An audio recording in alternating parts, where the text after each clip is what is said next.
ఏమైనా పర్వాలేదు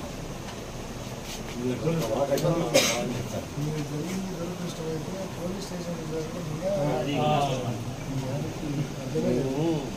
పెద్ద 75 నుంచి రాజధాని అంతా రాజకీయంగా మేము చేసినది 75 నుంచి తెలంగాణ ఆవులు నుంచి అప్పటి నుంచి చేసిన రాజధాని ఈ రోజు నుంచి మొదలు పెట్టాం. మీ ఇంటి నుంచి ఏఫర్ అబ్బాస్ అన్నట్టు ఫస్ట్ మేము మన ఇంటి నుంచి మొదలు పెట్టామని వాళ్ళు ఎంత భయపడిచ్చినా మేమేమో దేవుళ్ళ భయపడలేదు సార్.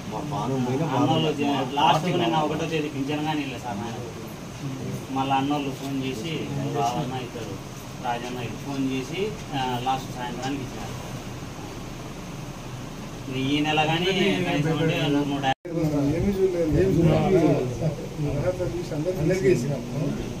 మన ఊళ్ళో రూములు కూడా వాళ్ళకి ఎక్కువ వచ్చినాయి సార్. మన కార్యక్రమం వాళ్ళకే ఎక్కువ వచ్చినాయి, వాళ్ళకే వచ్చినాయి. పెన్షన్లు కూడా వాళ్ళకే వచ్చాయి. కానీ మనం అనుకోలేము, సార్ చెప్పినప్పుడు మనకి ఎందుకు లేని అనుకోలేము.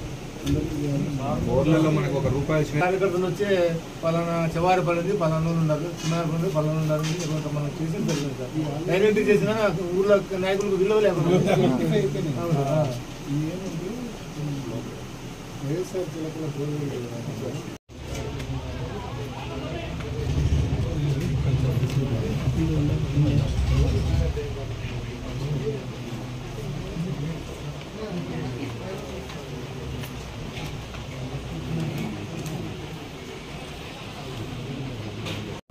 జీప్ పడిపోతే పాడాలు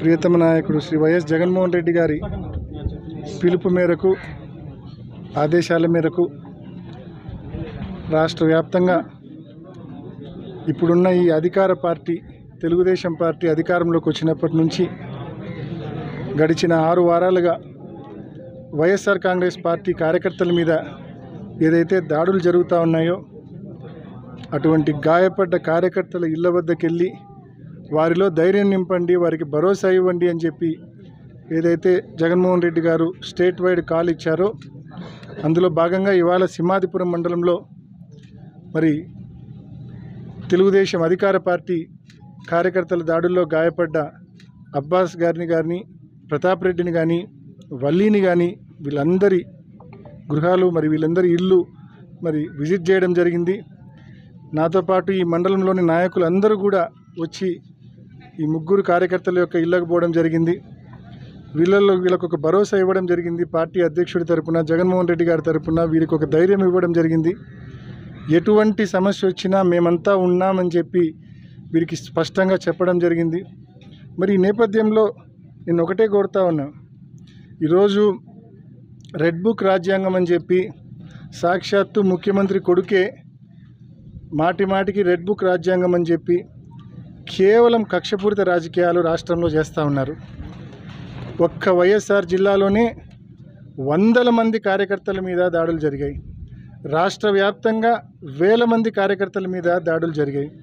ముఖ్యంగా ఇది ఏ స్థాయికి పోతా ఉందంటే 2 రోజుల క్రితం నిజంగా ఆ వీడియో చూడాలంటే ఎంత భయానకంగా ఉందంటే వినుకొండలో రషీద్ అనే ఒక వైఎస్ఆర్ కాంగ్రెస్ పార్టీ కార్యకర్తను మరి రోడ్డులో కొన్ని 100,000 మంది సాక్షిగా రోడ్డులో మరి అతని చెయ్యి నరకడము, అతని తల నరకడము చూస్తే నిజంగా మనం ఏ రాష్ట్రంలో ఉన్నాం, ఏ ప్రాంతంలో ఉన్నాం అర్థం కాని పరిస్థితి.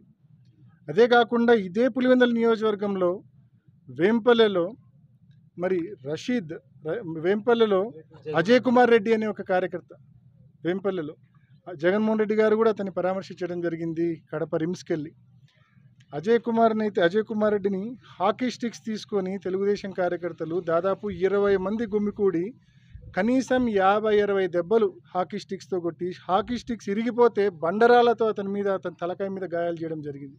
ఇంత పైశాచికంగా, ఇంత కిరాతకంగా తెలుగుదేశం పార్టీ కార్యకర్తలు మరి వైఎస్ఆర్ కాంగ్రెస్ పార్టీ కార్యకర్తల మీద దాడి చేయడం అనేది ఎంత శోచనీయమో ఒకసారి ప్రతి ఒక్కరు ఆలోచించండి.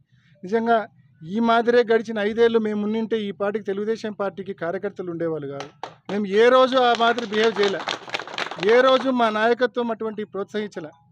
ఎంతసేపు కులాలకు మతాలకు పార్టీలకు ప్రాంతాలకు అతీతంగా అందరికీ సంక్షేమ పథకాలు అందాలా, ఏ ఒక్కరి మీద కూడా కక్ష సాధింపు అనేది ఉండకూడదు అని చెప్పి జగన్మోహన్ రెడ్డి గారు 5 సంవత్సరాల్లో అందరికీ సంక్షేమ పథకాలు ఇచ్చినారు. పార్టీలు చూడలేదు, ప్రాంతాలు చూడలేదు, కులాలు చూడలేదు, మతాలు చూడలేదు, అందరికీ మంచి చేశారు జగన్మోహన్ రెడ్డి గారు.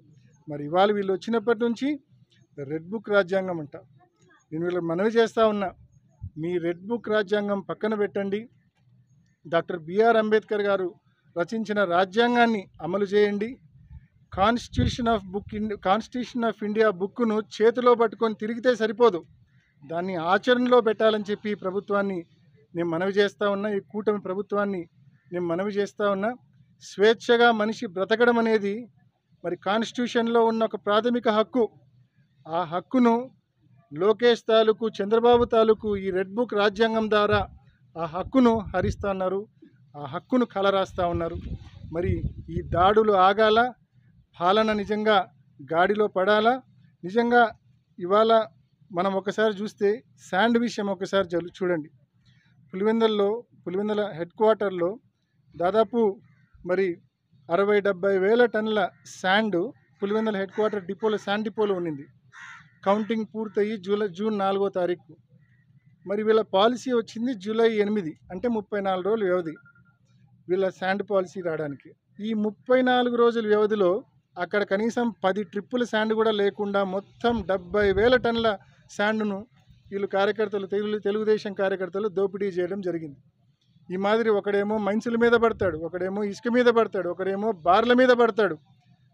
ఒకవైపేమో తీవ్రమైన దాడులు, మరోవైపేమో అబ్బం శుభం తెలియని బాలికల మీద అత్యాచారాలు, హత్యలు.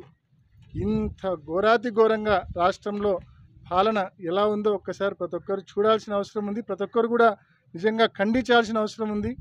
ఈ ప్రభుత్వం ఇప్పటికైనా పద్ధతులు మార్చుకోవాలా, పాలనను గాడిలో పెట్టాలా.